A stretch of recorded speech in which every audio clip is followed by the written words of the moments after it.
Assalamualaikum warahmatullahi wabarakatuh. Saya Zakia Nurfidini dari kelas 5B Universitas Muhammadiyah Profesor Dr. Hamka. Di sini saya akan menyelesaikan tugas akhir mata kuliah metodologi penelitian yang berjudul Hubungan antara perhatian orang tua dengan motivasi belajar siswa kelas tinggi Sekolah Dasar Negeri 03 Tanah Baru, Kecamatan Beji, Kota Depok. Saya membahas 3 pembahasan. Yang pertama, pendahuluan, yang kedua, landasan teori, dan yang ketiga, metodologi penelitian. Yang pertama, adanya pendahuluan. Di dalam pendahuluan terdapat 3 poin. Yang pertama, latar belakang, manfaat, dan tujuan. Latar belakangnya sebagai berikut. Dalam Kamus Besar Pendidikan Indonesia atau KBBI, dari kata mendidik atau education yaitu memelihara dan memberi pelatihan tentang etika dan kecerdasan, pengajaran kepemimpinan pikiran. Arti pendidikan sekaligus adalah proses ubah sikap dan perilaku seseorang atau sekelompok orang dalam upaya mendewasakan manusia melalui pengajaran dan pelatihan, proses kontrak, dan bagaimana mendidik. Yang kedua, menurut Hukum Republik Indonesia Nomor 20 Tahun 2003, Bab 4, Hak dan Pasal 7, Hak Kewajiban Orang Tua pada angka 1, yaitu orang tua berhak ikut serta pilih unit pendidikan dan dapat informasi tentang pengembangan anaknya. Dan poin kedua, orang tua dari anak usia dini wajib belajar. Kedewasaan memberikan pendidikan dasar bagi seorang anak. Dan tujuannya untuk mengetahui apakah hubungan yang signifikan antara perhatian orang tua dengan motivasi belajar sekolah kelas tinggi di SDN Negeri 03 Tanah Baru, Kecamatan Beji, Kota Depok. Manfaatnya yaitu mengetahui bagaimana meningkatkan motivasi belajar anak dalam melalui perhatian orang tua.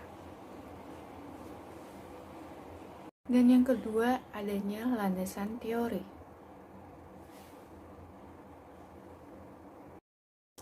Di dalam landasan teori terdapat kajian teoritis. Yang pertama, motivasi belajar. Menurut UNO tahun 2006, motivasi belajar adalah suatu dorongan internal dan eksternal pada peserta didik yang sedang belajar untuk mengadakan perubahan tingkah laku pada umumnya dengan beberapa indikator dan unsur yang mendukung. Unsur-unsur yang mempengaruhi motivasi belajar yang pertamanya adanya cita-cita dan inspirasi. Ketika anak mempunyai suatu cita-cita dan inspirasi, suatu anak akan memacu dirinya untuk selalu motivasinya, aku harus bisa menggapai cita-cita tersebut. Yang kedua, adanya kemampuan siswa, di mana setiap anak mempunyai kemampuan yang berbeda. Jadi, seorang orang tua harus mengetahui bagaimana kemampuan siswa tersebut. Jangan membanding-bandingkan dengan orang lain. Yang ketiga, kondisi siswa, di mana kondisi siswa ini pada saat ketika anak dalam pembelajaran, yaitu ketika anak sedang mengantuk. Jadi, seorang anak tidak akan fokus pada pembelajaran yang telah diberikan oleh seorang guru, atau ketika anak sedang lapar, sedang lelah, atau kekurangan tidur, jadinya seorang anak akan tidur pada saat pembelajaran tersebut. Dan yang keempat, pada saat kondisi lingkungan siswa, di mana kondisi lingkungan siswa sangat berpengaruh dalam menumbuhkan motivasi belajar siswa, yaitu pada saat kondisi siswa lingkungannya yang anaknya malas, anaknya senang bermain, jadi anak tersebut akan mengikuti lingkungan tersebut, yaitu akan menjadi malas dan akan tidak mau berniat untuk belajar. Dan yang terakhir, bagaimana upaya guru dalam saat pembelajaran. Nah, ini juga penting. Guru harus memberikan pembelajaran itu yang sangat menarik, jangan membosankan. Jadi di sela-sela diselingin dengan lagu-lagu, permainan, dan yang membuat anak tersebut akan menjadi lebih termotivasi lagi untuk belajar. Begitu. Yang kedua, perhatian orang tua.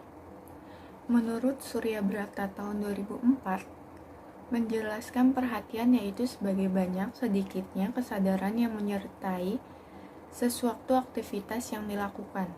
Sedangkan menurut Slameto tahun 2010, perhatian adalah kegiatan yang dilakukan seseorang dalam hubungannya dengan pemilihan rangsangan yang datang dari lingkungannya.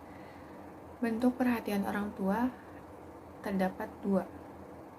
Yang pertama, menyediakan fasilitas belajar anak, dan yang kedua, membantu kegiatan belajar anak. Yang pertama, adanya fasilitas, di mana fasilitas itu menunjang kegiatan pembelajaran. Contohnya ketika anak tersebut sedang mengerjakan tugas, anak tersebut memerlukan pulpen, pensil, penghapus, tips X untuk menunjang kegiatan pembelajaran tersebut. Dan yang kedua, adanya membantu kegiatan belajar anak, di mana orang tua harus menyisihkan waktunya untuk sekedar menanya bagaimana hari ini, apa aja pembelajaran hari ini yang telah didapat, atau meluangkan waktu untuk membantu anak tersebut untuk mengerjakan tugas. Hasil penelitian yang relevan, penelitian yang berjudul Hubungan Antara Perhatian Orang Tua dengan Motivasi Belajar Siswa Kelas Tinggi Sekolah Dasar Negeri di Kecamatan Temanggung, Kota Temanggung. Hasil penelitian ini menunjukkan bahwa model penelitian teknik sampling dapat meningkatkan adanya hubungan baik antara orang tua dengan anak. Kerangka berpikir. Peneliti membuat skema hubungan perhatian orang tua dengan motivasi belajar siswa. Yang pertama itu adanya orang tua. Orang tua memberikan perhatian berupa yang pertama, perhatian bimbingan dan nasihat, dan yang kedua, pengawasan terhadap belajar anak, yang ketiga, pemberian hadiah dan hukuman, yang keempat, pemenuhan kebutuhan, yang kelima, menciptakan suasana yang menyenangkan, dan yang terakhir, memberi informasi praktis. Dari perhatian ini akan dituju untuk anak. Anak akan semakin untuk memotivasi dirinya dalam belajar. Hipotesis berupa penelitian ini adanya hubungan yang signifikan antara perhatian orang tua dengan motivasi belajar siswa kelas tinggi di Sekolah Negeri 3 Tanah Baru, Kecamatan Beji, Kota Depok. Tahapan yang ketiga atau tahapan terakhir yaitu adanya metode penelitian. Di dalam metode penelitian terdapat 5 cabang. Yang pertama adanya tempat dan waktu penelitian. Yang kedua populasi dan sampel penelitian. Dan yang ketiga teknik pengumpulan data. Yang keempat teknik analisis data. Dan yang terakhir hipotesis statistika. Yang pertama, tempat dan waktu penelitian. Tempat penelitian dilakukan di Sekolah Dasar Negeri 3 Tanah Baru, Kecamatan Beji, Kota Depok. Waktu penelitian dilakukan dari bulan November sampai dengan bulan Maret. Yang kedua, populasi dan sampel penelitian. Yang pertama, populasi penelitian. Populasi diambil dari kelas 4, 5, dan 6 yang berjumlah 120 siswa. Sampel penelitian dilakukan sebanyak 40% dari jumlah keseluruhan siswa, yaitu 40% dari 120 siswa, yaitu 48 siswa. Teknik penelitian ini mengambil sampel yang digunakan adalah proportional random sampling. Jadi, jumlah anggota sampel yang diambil dari setiap subpopulasi berproporsi yang sama. Ukuran sampel sebanyak 48 siswa. Yang ketiga, teknik pengumpulan data. Menurut Sukmadinata tahun 2013 mengemukakan bahwa teknik penelitian yaitu berupa angket, wawancara, pengamatan, dan studi dokumenter. Apabila dia menjawab selalu diberi poin 4, apabila sering 3, dan jawaban kadang-kadang diberi poin 2, dan jika tidak pernah diberi poin 1. Yang keempat, teknik analisis data. Teknik analisis yang dilakukan dalam penelitian ini adalah statistika deskriptif dan statistika inferensial. Penelitian ini menggunakan deskriptif statistik dan brevet collection pada SPSS 21 untuk melakukan analisis data.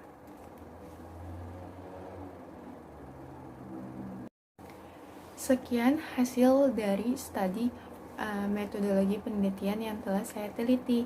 Mohon maaf apabila ada salah kata. Wassalamualaikum warahmatullahi wabarakatuh.